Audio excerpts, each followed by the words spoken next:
of our regulars are out of town. So I was gonna show you my cup for today. It's on loan to me, it is not my cup. It says, behind every great woman are great women. So, let's start with a prayer. God, we thank you for this day. We thank you for the little bit of crispness that we feel in the air this morning. And we thank you for this church, and we thank you for this time together. Amen. Okay, so today in the sermon, we're going to talk again from Philippians.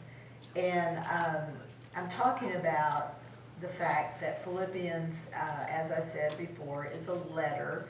It's like a love letter from Paul to the Philippian church. That's probably his favorite church that he started on all his missionary journeys. And so he writes to them with fondness and talks to them about what it means to walk in the way of Jesus, to be like Jesus. And he said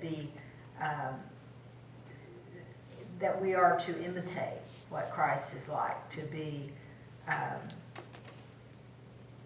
the kind of person that is full of love and grace and offers all that we have and all that we are to God. So that's what we're going to talk about, but we're talking about letters. And one of the things that I said in the beginning is we rarely get a handwritten letter. I don't know about you, raise your hand if you do, but anymore we don't get any handwritten letters because people can text or email and it's so much easier and quicker and all that stuff. But handwritten letters are really something to cherish. The first time, these are letters, I'm going to tell you about some letters that were lost to me that I really wish that I had. But the first time my family went to Japan, of course when they went I wasn't born, and I was born there, and then they came back when I was 6 months old. But back then, that was in the early 50s, and back then you didn't just pick up the phone and call people in the United States. People didn't fly over to see you. When you went, you were there, and you were there for probably 3 years, 2 to 3 years, and you were not going to see anybody from home, and the only time you would talk to anybody from home would be if somebody died, and you might get a call. But other than that, it was letters. And so my mother wrote lots of letters to her cousin back in Florida, and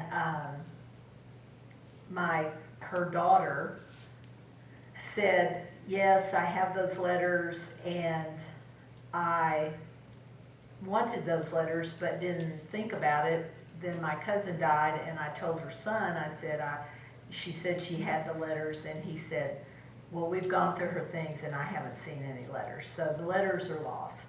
But I just thought how interesting it would be, since my mother was in a foreign country for the first time in her life, and Japan was at that point, there weren't a lot of people from the United States there, and so it would have been a very interesting country, and I'm sure her letters talked about all that. And so it makes me sad that we don't have those letters, but we don't. And so my question to you is, what is the best letter you ever received? What is the best? And there are plenty of people in this room who remember getting letters. What is the best letter you ever received?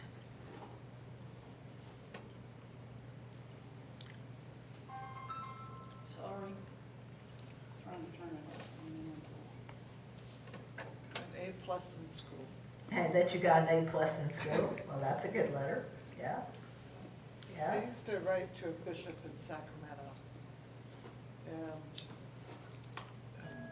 Can you speak up, Julie? I don't think. I used to write to a bishop in Sacramento. Okay. His name was Francis Quinn, and just the nicest man, and just he made my day every time. Somehow we got clicked together as pen pals, and So it was always, he would share his days and everything with me, and I would do the same. And Mhm. it just, he was a comfort. He was a very, very friendly old gentleman. And we wrote to each other for about 4 years Uh-huh. until he passed. And I keep those letters. So Julie's talking about the Bishop of Sacramento. Sacramento, and she somehow got connected to him, and they wrote back and forth and letters, and that she still has the letters and how much they meant to her. And yeah, I think that's a really wonderful thing. And I still have things when I go through stuff that I've kept for many years. I still have letters that I've kept that people have written or our kids have written, that kind of thing. So somebody else, the best, Holly? My grandmother would always send letters. I was her favorite. Of course, that's what they all say. She didn't send them to my siblings, so, but I just loved her letters. And she would always send me I grew up in a Lutheran church, she would always send the portals of prayer. She always put some money in the back of the portals of prayer. So if you didn't open it, you didn't know it. You know, so, and those little things are like taped shut, and when you get them. Smart woman. So I figured it out pretty quick, and I just, even her handwriting is, when I see it today, is still one of my favorite things to see. Her penmanship was great, and it would say, "I love you, Grandmom," at the end. Yeah. Still one of my favorite things. See, that's part of the problem. A lot of kids don't know how to write cursive and stuff. They could print it, but anyway. Okay, from a grandmother, that's a very, yes, Tim? This is, I have to just read up the story, but the kind of the best letter, I was leaving boot camp from the Navy, and my ship had already set sail, so I had to figure out where it was at, because they don't tell you exactly where the ship is going to be. And so this, I guess it was a lieutenant or whoever, he's like, "What's your ship's name?" And he's like, I'm like, "USS Hermitage." And he's looking around the mail thing, he sees the mail bag that says USS Hermitage. And he grabs USS what? Hermitage. Hermitage. He Okay. grabs the bag, gives it to me, Oh. and says, "You hold on to this bag, and follow everywhere it goes, it's gonna be at your ship today." So that's how we got there. I just loaded up with it in the truck, and it ran me over here. But what was so cool about letters in the Navy is that when you're in a ship for a while, it stinks and whatever, but when the letters come, like they'll deliver letters once a week or something, the perfume just goes everywhere, and you're just like, oh, this is this wonderful smell. So those are like the letters that, in my mind, are the best letters that I never got these. Well, I got specific ones, but that was like, you could just smell it all over the ship. Yeah. You didn't get I fragrant. actually, You didn't get fragrant ones. Oh, I did. I got well, he one. was engaged enough times, he should. Right? I got ones with lips on it, and you know. He told that in his story on Yeah, this yeah, night, yeah. that's why we all know. But, yeah, so you were the letter. Yeah. You held Right, onto yeah. the mailbag and you Yeah. were the letter. I thought that was pretty clever of that guy to tell me that. Yeah, it is clever. And she talked about her okay, my grandma was, we were living in California, and my grandmother was living in New Mexico, but a small town, it said Las Lunas. Uh-huh. There was a small town, and my grandma and I were close to, and Joe would write to me, and Joe would send me birthday card.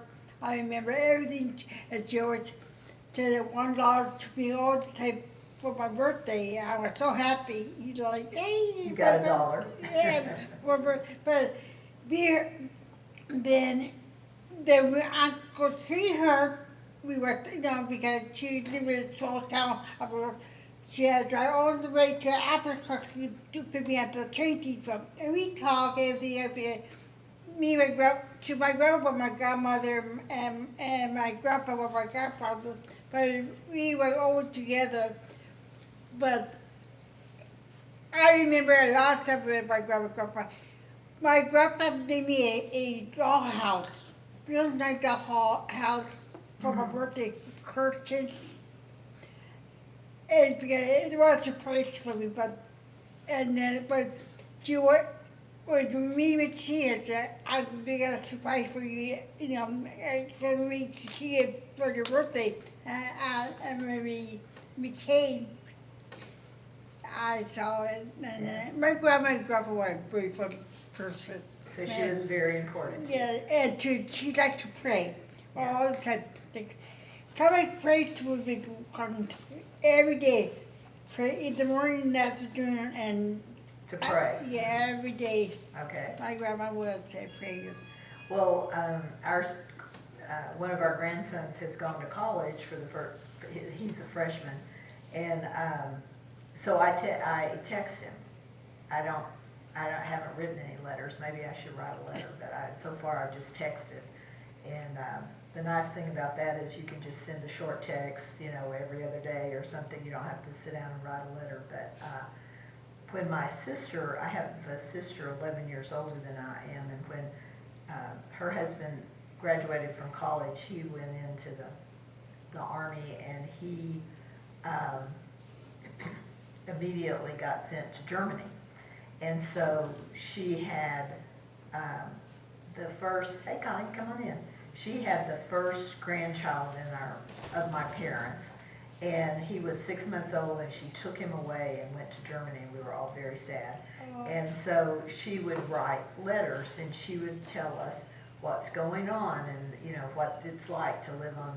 They were living in a small place called Karlsruhe, Germany, and she would tell about it and tell what it looked like.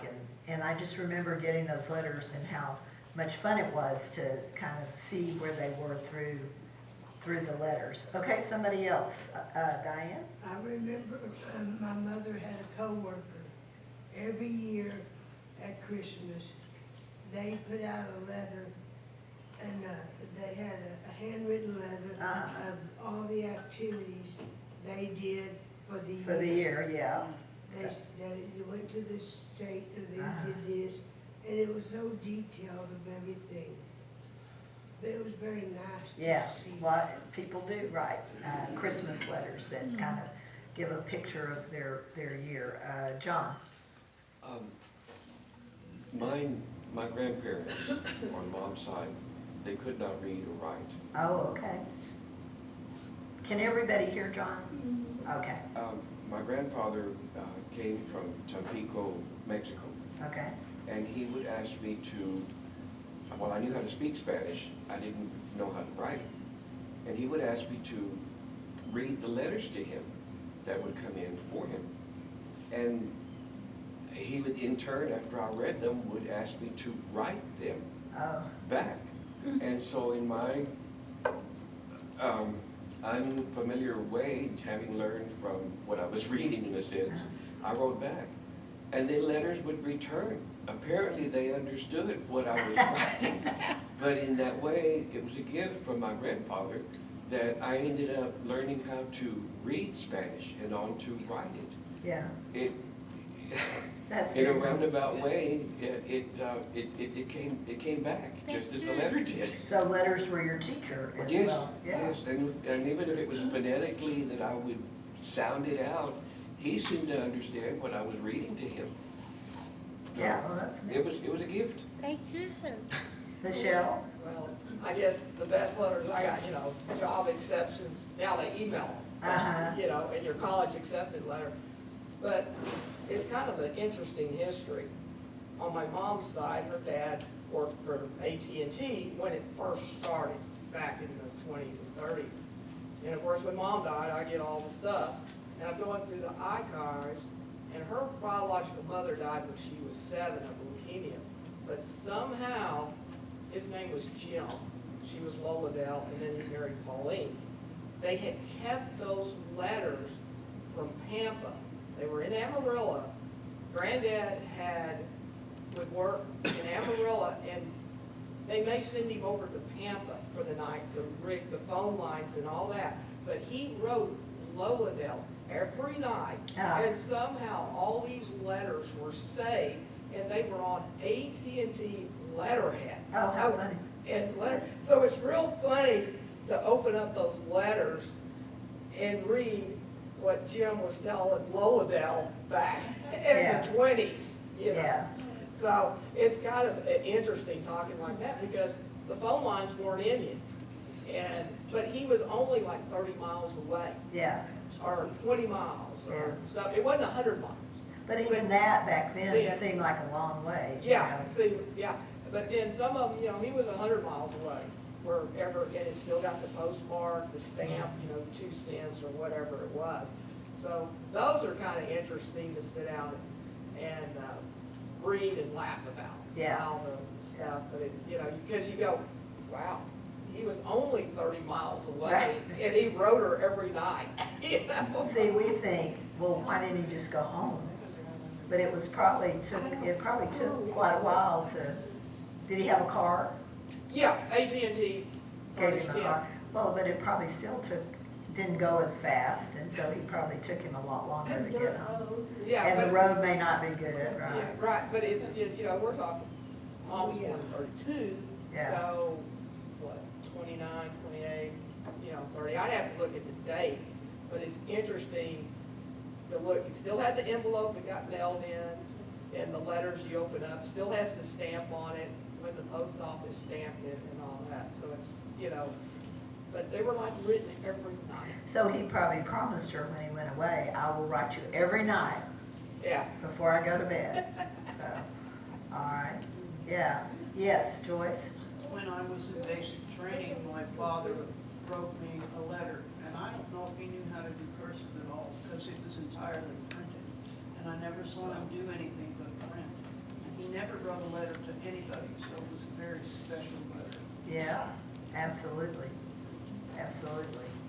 Yeah, the letters were treasures, you know, back then, and because that's the way you communicate. You know, that was it. And I guess at some point they started having telegrams, but for most of us, people back then, it was letters were the way that you communicated with each other. Anybody else, your best letter you can ever remember getting? Connie, do you have one? I wish. Well, parents passed away, there was this metal trunk of photos, I never knew, who are these people? Mm-hmm. So, I wish I'd asked, you know, I didn't know what to ask, so I don't have any Any letter letters? stories. Okay, anybody else, a favorite letter the best letter, or the one that you remember the most that you received?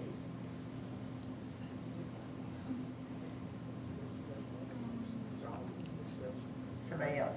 Well, I have this book that it was written by Jenna Bush Hager, and it's called Everything Beautiful in Its Time. And in it, she talks about letters that she got or sent to her grandparents. They were very prolific letter writers to each other and to other people. And I was going to read you, I think many of us have probably heard about this letter. I don't know that any of us have seen it all. I had not heard everything in it until I read this. But many of you remember hearing that when the Bushes left the White House, hey Leslie, the girls, Jenna and Barbara, left a letter for Sasha and Malia Obama. Do you remember that? You heard that? And like I said, I never heard what the letter said, I could imagine, but she included that letter, so I was going to read it to you. Dear Sasha and Malia, we were 7 when our beloved grandfather was sworn in as the 41st President of the United States. We stood proudly on the platform, our tiny hands icicles, as we lived history. We listened intently to the words spoken on Inauguration Day about service, duty, honor. But being 7, we didn't quite understand the gravity of the position our grandfather was committing to. We watched as the bands marched by. The red, white, and blue streamers welcoming us to a new role, the family members of a president. We also saw the White House through the innocent, optimistic eyes of children. We stood on the north lawn gazing with wonder at her grand portico. Can you just imagine? I mean, it's like, the White House was alive with devoted and loving people, many of whom had worked in her halls for decades. 3 of the White House ushers, Buddy, Ramsey, and Smiley, greeted us when we stepped into her intimidating hallway. Their laughter and embraces made us feel welcome right away. Sasha and Malia, here is some advice to you from 2 sisters who have stood where you will stand and who have lived where you will live. Surround yourself with loyal friends. They'll protect and calm you and join in on some of the fun and appreciate the history. If you're traveling with your parents over Halloween, don't let it stop you from doing what you would normally do. Dress up in some imaginative, elaborate costume. If you're like us, a pack of juicy fruit and a vampire, and trick or treat down the plane aisle. If you ever need a hug, go find Ramsey. If you want to talk football, look for Buddy. And if you just need a smile, look for Smiley. And a note on White House puppies. Our sweet puppy Spot was nursed on the lawn of the White House. And then, of course, there's Barney, who most recently been a reporter. So the Biden dogs aren't the first ones to bite. Cherish your animals because sometimes you'll need the quiet comfort that only animals can provide. Slide down the banister of the solarium, go to t-ball games, have swimming parties, and play sardines on the White House lawn. Have fun and enjoy your childhood in such a magical place to live and play. When your dad throws out the first pitch for the Yankees, go to the game. In fact, go to anything and everything you possibly can. The Kennedy Center for Theater, state dinners, Christmas parties. The White House staff party is our favorite. Museum openings, arrival ceremonies, and walks around the monuments. Just go. 4 years goes by so fast, so absorb it all, enjoy it all. For 4 years, we spent our childhood holidays and vacations in the historic house. We could almost feel the presence of all the great men and women who had lived here before us. When we played house, we sat behind the east sitting room's massive curtains as the light poured in. Imagination soared as we played in the enormous, beautiful rooms. Our dreams, our games, as romantic as her surroundings. At night, the house sang us quiet songs through the chimneys as we fell asleep. In late December, when snow blanketed the front lawn, all of our cousins overtook the White House. 13 children between the ages of 2 and 12 ran through her halls, energized by the Christmas in the air and the spirit of the season. Every room smelled of pine. The entire house was adorned with thistle, garlands wound around every banister. We sat on her grand staircase and spied on the holiday dancing below. Hours were spent playing hide and go seek. We used a stage in the grand ballroom to produce a play about Santa and his reindeer. We watched as the national Christmas tree was lit and admired the chef as he put the final icing on the gingerbread house. When it was time, we left the White House. We said our goodbyes to her and to Washington. We weren't sure if we would ever spend time among her historical walls again or even walk the National Mall, admiring the cherry blossoms that resembled puffs of cotton candy. But we did return. This time we were 18. The White House welcomed us back, and there is no doubt that it is a magical place at any age. As older girls, we were constantly inspired by the amazing people we met, politicians and great philosophers like Václav Havel. We dined with royalty, heads of state, authors, and activists. We even met the Queen of England and managed to see the Texas Longhorns after they won the national championship. We traveled with our parents to foreign lands and were deeply moved by what we saw. Trips to Africa inspired and motivated us to begin working for HIV/AIDS relief and for the rights of women and children all over the world. Now the White House ballrooms were filled with energy and music as we danced, The east sitting room became a peaceful place to read and study. We ran on the track in the front lawn and squared off in sisterly bowling duels down in the basement alley.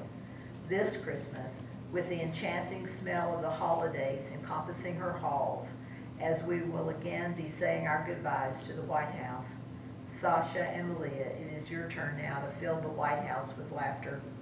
And finally, although it's an honor and full of so many extraordinary opportunities, it isn't always easy being a member of the club you are about to join.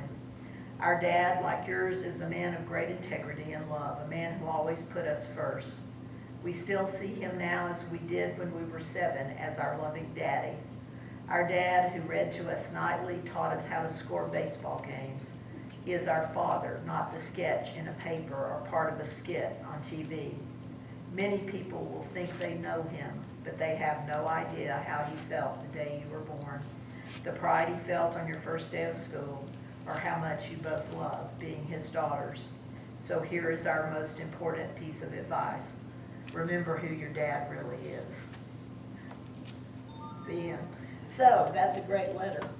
Wonderful thing to leave for kids who are about to do something that probably scares them and excites them, and it's something they know nothing about. So it's hard to believe that Sasha and Malia were that little when they went to the White House, because now they're quite accomplished young women.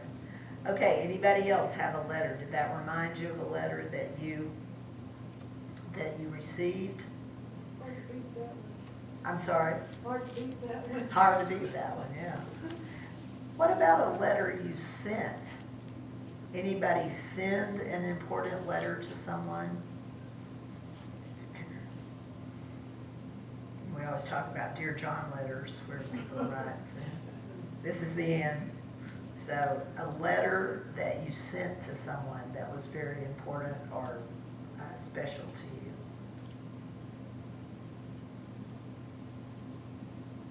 Is that her first, is that her most recent book? Let's see. I know she just came out with one. She's written a number of books, some with her sister, and let's see. I can't think of a letter that I've written that's that amazing. Yeah. You know, especially for how young they were. I feel like I write more emails than, Yeah. you know, anything else. I'm even trying to think of something like that. Well, what's an important email you've Yeah, written? yeah, I mean, it's still a letter. you're It's a right. letter, Yeah. it is. I was trying to see what year this was published, so we would know if it was her. I don't know, it does, I can't, 2020, so Oh, okay. Yeah, it could she be, just it lists had it. some other ones she's There's written. another one she just came I out think with. so, I think there is. I do like, just a reminder of how important letters can be. And so if like, as you're talking about that, I'm thinking, because my brother has dementia, and I'm like, I'm going to start writing him letters. So then he'll have them, because he forgets. And then I have a nephew who's struggling in college, and I thought, I can do that for him. You know, it's like, it's kind of doing those, because it's like, okay, we love those letters, so maybe, Yeah. it's a good idea to start them again.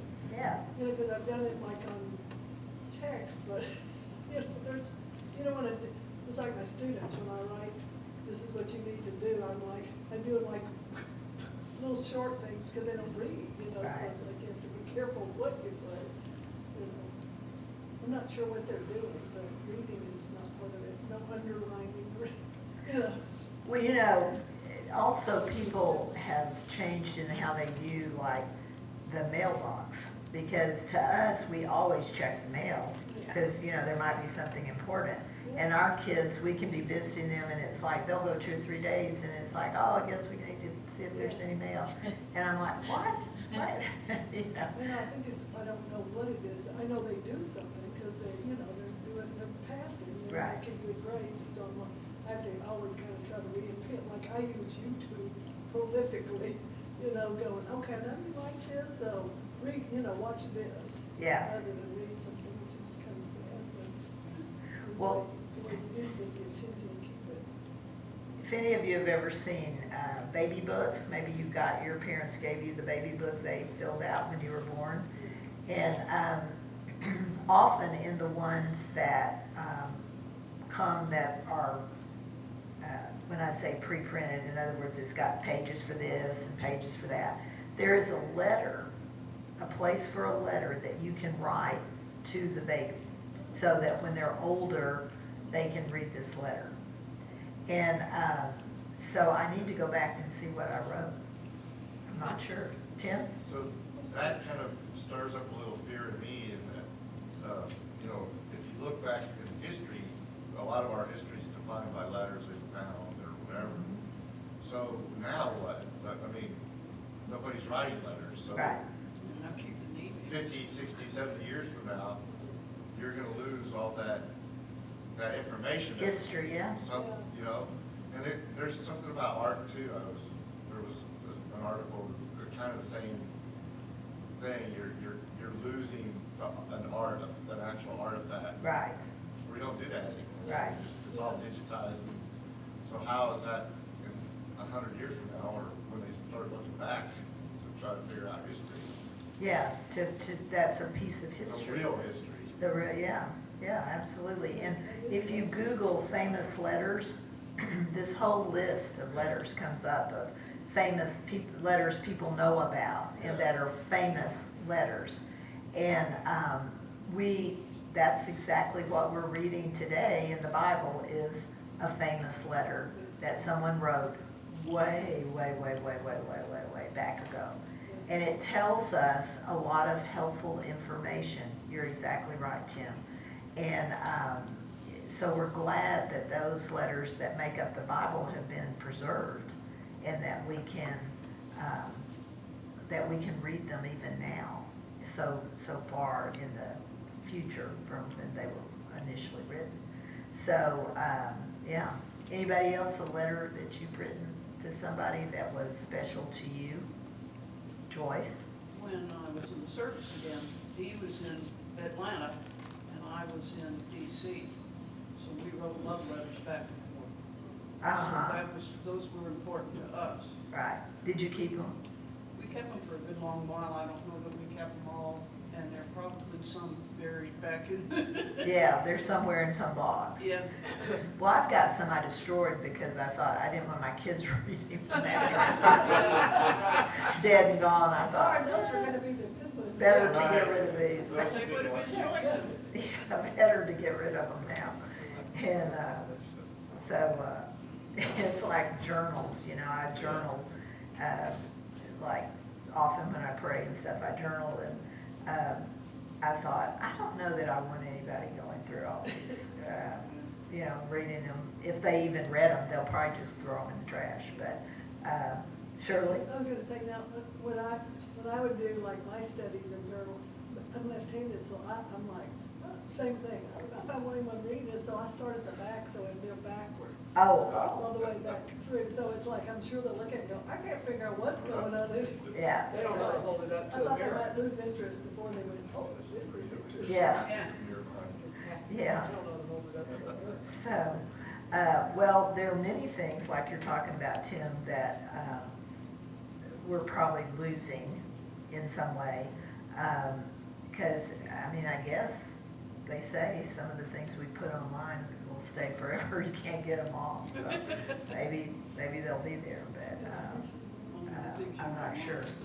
But so today, in the sermon, you'll hear more about letters and the importance of them and some famous, or I say famous, but an important letter.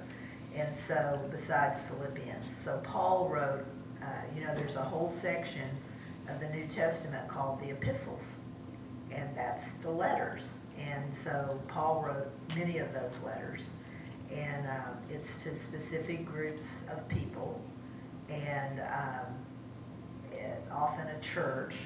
And sometimes Paul is trying to work out a problem that is in the church, and they've written to him saying, help, we don't know what to do, and Paul writes a letter to the church and says, and so much of theology has been taught through the letters that were written to churches who are going through difficult times. And unfortunately, it's not uncommon for churches to go through difficult times. And so we wish it wasn't so, but it is so. And Paul's letters helped many of them. Oh, yeah. Okay, something else about letters. Anything comes to mind, you'll think about this, and tonight you'll have a great idea. So, about a letter. But maybe you want to write somebody a letter. Maybe that would be a good exercise, like Shirley was talking about. Maybe write a letter and Write myself a letter. write yourself a letter. Oh, yeah. Well, If I that's was not. 14, like, write my 14-year-old Right. self a letter. Well, and you know, like, our kid, there are two of our children, grandchildren that live in California, so when they went to middle school, high school, they started high school, I don't know what class, but the teacher had them write what they thought that would be like when they graduated. And so they received, our grandson Jonah graduated, and the teacher sent the letter. Oh, that's And so I thought it was very interesting, and a lot of it was right on, the money, it was exactly what, but then there were things that he said that hadn't come to pass, or that he hadn't done, or whatever. But I thought that was really a great thing to do, okay, Connie? Or we could write one dated October 1, 2024, and as if we were, ourselves, but as if we were writing it to a good friend about, what were the high points of the Sure. year. Yeah. And then we'll have a little reunion and see how that works out. Yeah, we could, write letters to the future. But it is, it's a good exercise in a way to write. You hear people talk about 10 years from now, where do you want to be, or what do you want to be doing, or those kinds of things. Write a letter to yourself about that. 10 years from now, I hope blah, blah, blah, blah, blah, and about yourself and what you're doing at that point in your life. So letters really mark important events in our lives and the lives of other people they have in the past. So it's sadly an art that is long gone.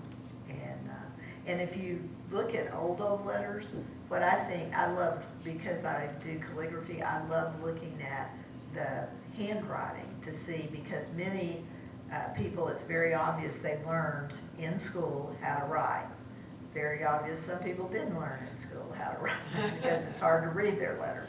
But I love looking at the transition of how handwriting has gone through different phases, and it was so elegant and so formalized and all those things, and very different today. Okay, any last words about letters? I hate when somebody doesn't read my letter. If I send them a letter, You hope they, I hate when they don't read it. oh, when they don't read it. Yeah, like I send them an email about information that they need, and then they respond with, hey, is this meeting via Zoom? Like, what? It's the Yeah. first line. I told you that. It's in the subject line. And just a second, Karen, I wonder if that's because we get so many emails and texts. Sure. A letter in the mail, you didn't get a whole lot. Yeah. I don't know. Karen? I just intentionally ignore Holly. I wasn't referring to Karen, by the way. No, Or anyone here at Celebration. Yeah, no, what I was gonna say about letters, and this may have already been said, to me, letters allow us to me, letters are poetry. No? They're great poetry because we tend to write very differently than we speak. Mhm. I can say to someone, hey babe, and they know, I love you, or hello, there's affection there, but when we sit down to write, it's, that's when people are like, my beloved. Yeah. And because we allow ourselves to be more vulnerable, because it's private. Yeah. In that private moment of writing, and that's where our deeper thoughts come out and our deeper feelings reveal themselves as we write. And I don't write letters very often anymore, but when I do sit down to write one, I always think to myself, I would want to read. Ah. You know, is this something that would mean something to me as the recipient? So I always view letters as really poetry, this beautiful expression of self. So, and I think we see that in a lot of the letters in these epistles, Oh, yeah, she was right. particularly when we get to Paul when he's writing to Timothy. Yeah. You know, and and he knows he's nearing the end of his life, and he's having these realizations about all that is thought and believed and all these things, and just that, you know, that very plaintive, come quickly. Yes. You know, there is true emotion and true feeling in that. And Philippians is like that because he's in Rome in jail. So he knows that he may be not long for this world, and so he's really desperate's too strong a word, but eager to tell them all the things. You know, it's like, I remember feeling this way when our daughter was going to go to college. It's like, oh my gosh, have I taught her? I mean, oh, you know, and I were worried for months and months and months and months and months that, oh my goodness, you know, there's all these things she needs to know, and before she goes away. And so Paul was kind of doing the same to say, there are things that I need to tell you, just as Jesus did with the disciples that we have recorded, where he wanted them to know things that it was pretty obvious they had not yet learned. And so Jesus would talk to them about, you know, I'm not going to be with you always. And you know what they did? They didn't believe him, did they? And so they just put it out of their mind. I bet somewhere down the line they thought, what did he say? I wish I could listen better. So, yeah, the letters, that's exactly right. Letters are important. And we also, when we write them, say things that we might not say, might not even say in person, but we can say in a letter. Leslie? I was going to piggyback off of what Karen was saying. When it came time to write my husband's obituary, we used the letters that people were sending in, and then it became a part of how can you cut some of this back because they were so personal, but they were so wonderful. Yeah. And they hit it spot on. Yeah. So the letters mean so much. They do. And in a way, obituary is a letter. In a way, it's a letter about this person that you love and has been so special to you. So it is kind of a letter. And I love the obituaries that aren't formulaic, you know, where they don't just do like, he or she was born and died, and, you know, but that they're a little more interesting. And it sounds like you took things from what people said and put in there. And I think it's really wonderful. And you know what's interesting too, having done hundreds and hundreds of funerals, what's interesting to me is that writing the obituary is one of the hardest parts. People will say that all the time. I don't know what to say. I don't know how to do it. And they have a hard time kind of conveying who that person was. All right, let's say a prayer. God, we thank you that letters have been preserved in the Bible, letters that do guide us and help us to know how to walk in the way of Jesus, how to be your people in this your world. So we give you thanks, and we pray that you will find us faithful and worthy. Amen.